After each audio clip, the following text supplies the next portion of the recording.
Prepare to be inspired by one of the most powerful motivational speeches you'll ever hear, delivered by none other than Joe Rogan, a renowned comedian, UFC commentator, and the host of the world's top-rated podcast, The Joe Rogan Experience. Is no stranger to captivating audiences with his words. Get ready to be moved by his exceptional talent for motivating and inspiring others. You are not your past. You're you right now. It's possible that you've done something that you really regret doing today, but it wasn't intentional. You shouldn't allow your thoughts to stay in that place. It's encouraging that you can learn something from it, but you should make every effort to avoid letting it dominate you. Just keep moving. Keep moving. Use it as fuel, but make a promise to yourself that you will never do it again. I can understand where I went wrong, but you shouldn't consider yourself to be the one who messed up in the scenarios that were detailed earlier. I see where I went wrong. You are the one who has increased your level of awareness. I think that another incredibly useful strategy that you may implement in your day-to-day life is to work on improving your endurance. This can refer to either the act of actually enduring something or the process of building your capacity to tolerate things in general. Both of these aspects are important. The process of developing an understanding of how to persevere in the face of adversity, given that many individuals prefer to avoid suffering pain.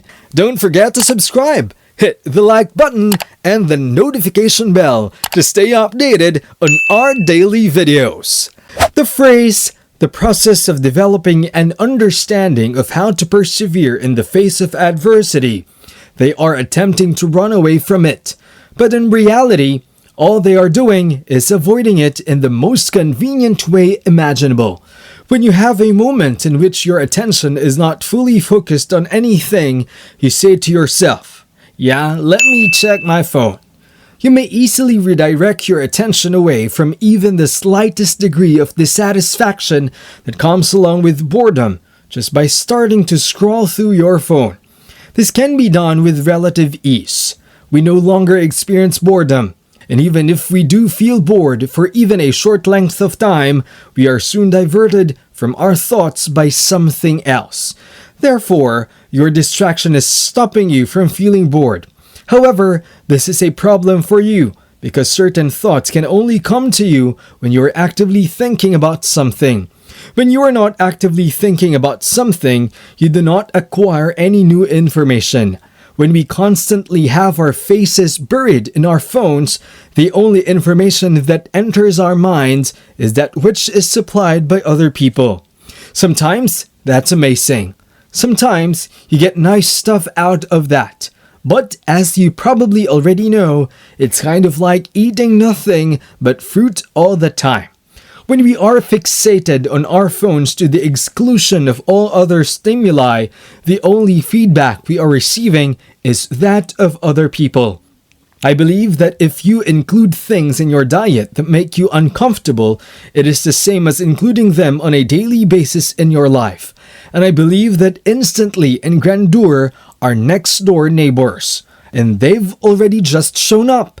If you include things in your diet that make you uncomfortable, it is the same as including them on a daily basis in your life.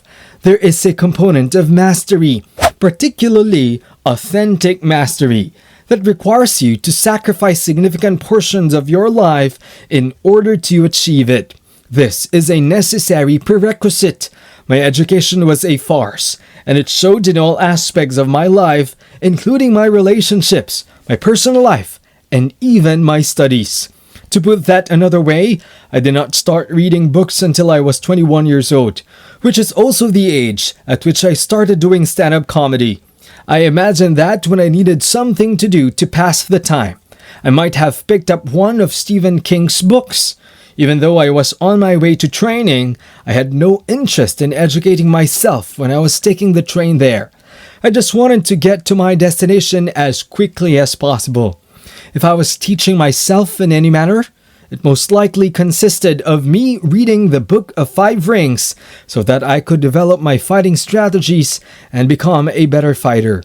If I was educating myself in any other way, it would have been something like that. Was there ever a moment when he realized that he was off-kilter and admitted that he needed to make some adjustments to his course of action? I was conscious of the fact that I had a few deficiencies. You need to understand that I was well conscious of the fact that I did not have a lot of talent in the comedy genre.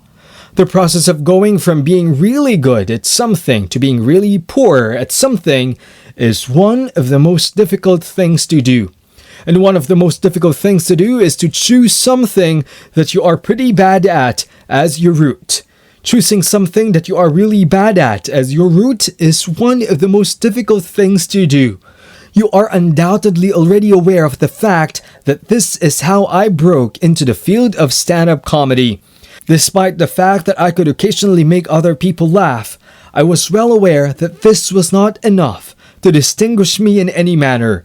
I was conscious of how dreadful I was, and even while I was conscious of how terrible I was, there was a tinge of exhilaration because it meant there was potential for me to get better.